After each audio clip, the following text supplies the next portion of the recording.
నమస్తే, welcome to Leo. మనతో ఉన్నారు సీనియర్ జర్నలిస్ట్ హేమసుందర్ గారు. సార్ నమస్తే.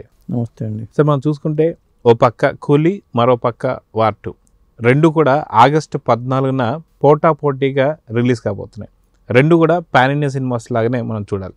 అయితే ఇక్కడ టాలీవుడ్కి సంబంధించిన వాసనలు మొత్తం చాలా ఎక్కువగా కనిపిస్తున్నాయని చెప్పుకోవచ్చు.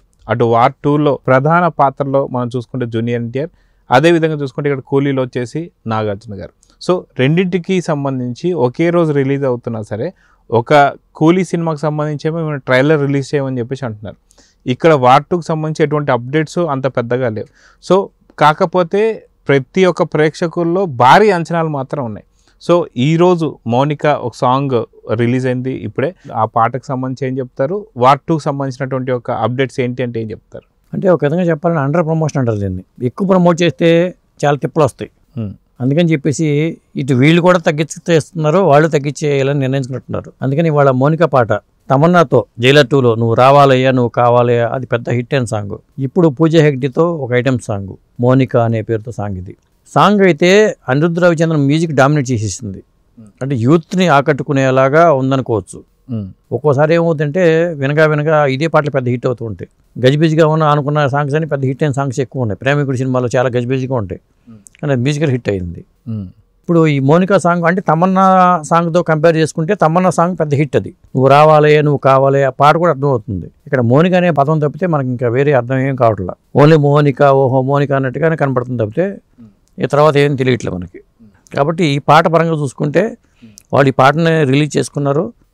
ఇక సినిమాకి సంబంధించిన ఎటువంటి ప్రమోషన్ వర్క్ ఉండే వాతావరణం కనపడతల్లా. టికెట్స్ బుకింగ్ అయితే 24వ తారీఖు బుకింగ్ స్టార్ట్ అవుతాయి అంట కూలీకి.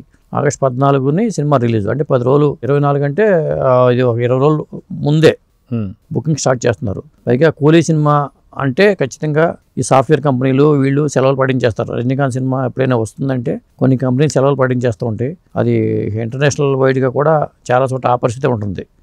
అయితే తెలుగు వాళ్ళు, తమిళ వాళ్ళు, లేకపోతే కొన్ని చోట్ల రజనీకాంత్ సినిమాలు చూడాలని కోరుకునే వాళ్ళ కోసం సెలవులు పట్టిస్తూ ఉంటాయి.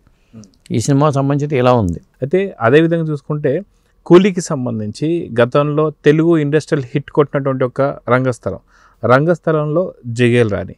నిజంగా ఆ పాట కోసమే వెళ్ళినటువంటి ఒక అభిమానులు కూడా చాలామంది ఉన్నారు. సో చాలా కాలం తర్వాత ఒక ఐటెం సాంగ్తో మళ్ళీ జిగేల్ రాణి వచ్చేస్తుంది కాబట్టి సో ఎలా ఉండబోతుంది అనుకోవచ్చు? రంగస్థలంలో పాటతో జిగేల్ రాణికి మళ్ళీ అవకాశాలు వచ్చినాయి. అప్పుడు దాకా ఐరన్ లెగ్గో లేకపోతే ఇంకో లెగ్ అని పేరు పెట్టేశారు. ఆ తర్వాత అదే జిగేల్ రాణి మళ్ళీ గోల్డెన్ లెగ్గా మారిపోయి మరి అలవైకుంఠపురంలో మంచి హిట్ సినిమా. అట్లా మంచి అవకాశాలు వచ్చేసినాయి. మళ్ళీ రజనీకాంత్ సినిమాతో తమన్నాకైతే మళ్ళీ తమన్నా కూడా ఒక విధంగా చెప్పాలంటే మళ్ళీ బ్రేక్ అని చెప్పాలి. జైలర్ 2లో నువ్వు రావాలే నువ్వు కావాలే సాంగ్తో మళ్ళీ ఆవిడకి అవకాశాలు పెరిగినాయి. అటు వెబ్ సిరీస్ కానీ ఇటు పక్క సినిమాల పరంగా కూడా పెరిగినాయి. ఇప్పుడు కూడా పూజ హెగ్డేకి మళ్ళీ కనుమరుగైపోతున్నాయి అనుకున్న టైంలో మళ్ళీ రజనీకాంత్ సినిమాలో అవకాశం రావటం, ఇది ఖచ్చితంగా హిట్ అయితే మాత్రం సినిమా హిట్ అయితే మళ్ళీ పూజ హెగ్డేకి మళ్ళీ ఒక బ్రేక్ వచ్చినట్టుగానే మనం భావించాలి. అయితే వార్ 2 సంబంధించి వాళ్ళు కూడా అండర్ ప్రమోషన్స్లోనే ఉన్నారు. కాకపోతే నిన్న ఏదైతే హృతిక్ రోషన్ సంబంధించి ఒక ట్వీట్ అయితే మనం చూస్తున్నాం, ఒక మంచి ప్రైవేట్ పార్టీ కూడా ఇచ్చారని చెప్పి. సో దీని గురించి మీరు ఏం చెప్తారు? వాళ్ళు కూడా గుమ్మడికాయ కొట్టేశారు. లాస్ట్ పార్ట్ షూటింగ్తో సినిమా కంప్లీట్ అయిపోయిందంట. కాబట్టి హృతిక్ రోషన్ అయితే ఆ జూనియర్ ఎన్టీఆర్తో కలిపి సినిమా చేయటాన్ని నేను మర్చిపోలేకపోతున్నాను అంటూ ఆయన పోస్ట్ పెట్టడం కానీ, పైగా టీం అందరికీ ఆయన పార్టీ ఇవ్వడం కానీ, డైరెక్టర్కి, నిర్మాతని, వీళ్ళందరూ దాంట్లో నటించిన వాళ్ళందరికీ కలిపి కబీర్ అనే పాత్ర నేను మర్చిపోలేని పాత్ర అంటూ ఆయన చెప్పడం కానీ, ఇందులో అద్భుతమైన సన్నివేశాలు అయితే ఉన్నాయి, చేజులు కానీ ఇవన్నీ ఉన్నాయంటూ ఆయన పోస్ట్ పెట్టాడు వార్ 2కి సంబంధించి.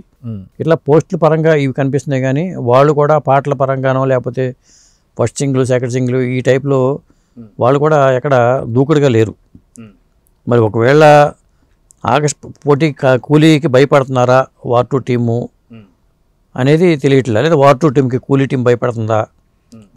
అండర్ ప్రమోషన్స్ చేస్తున్నారంటేనే ఏదో జరగబోతుంది. తుఫాను ముందు ప్రశాంతత లాగా ఈ 2 సినిమాలో వెళ్తున్నాయి.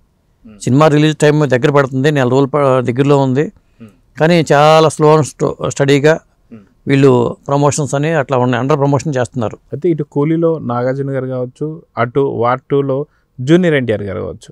సో టాలీవుడ్ ప్రభావం ఎలా ఉంది ఇండియన్ సినిమా మీద అంటే ఏం చెప్తారు? ఇక్కడ ఏమవుతుందంటే కూలీకి వచ్చేసరికి ఒక నాగార్జున అనే కాకుండా మరి అమీర్ ఖాన్ పోస్ట్ దాంట్లో అమీర్ ఖాన్ నటించడం కానీ, మరి సౌబిన్ సాహిర్ ఉపేంద్ర కావచ్చు, సౌబిన్ సాహిర్ మలయాళ నటుడు కావచ్చు.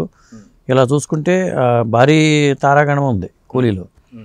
ఇక్కడ చూసుకుంటే మెయిన్ ఏంటంటే ఈ ఇద్దరు నువ్వా నేనే రైతులు తలపడే పాత్రలు, హృతిక్ రోషన్ కానీ వీళ్ళిద్దరు భుజస్కంధాల మీద మోసే సినిమా వార్ 2. ఇక రజనీకాంత్ సినిమా కూడా నాగార్జున పాత్ర ఈక్వల్ రేంజ్లో ఉంటుందా, లేకపోతే ఇంకొక పాత్ర పవర్ఫుల్ పాత్ర ఏదైనా ఉందా, అది ఎవరికి తెలియదు. కాబట్టి వాళ్ళు ముందు రివీల్ చేయకపోవడం బెటరు.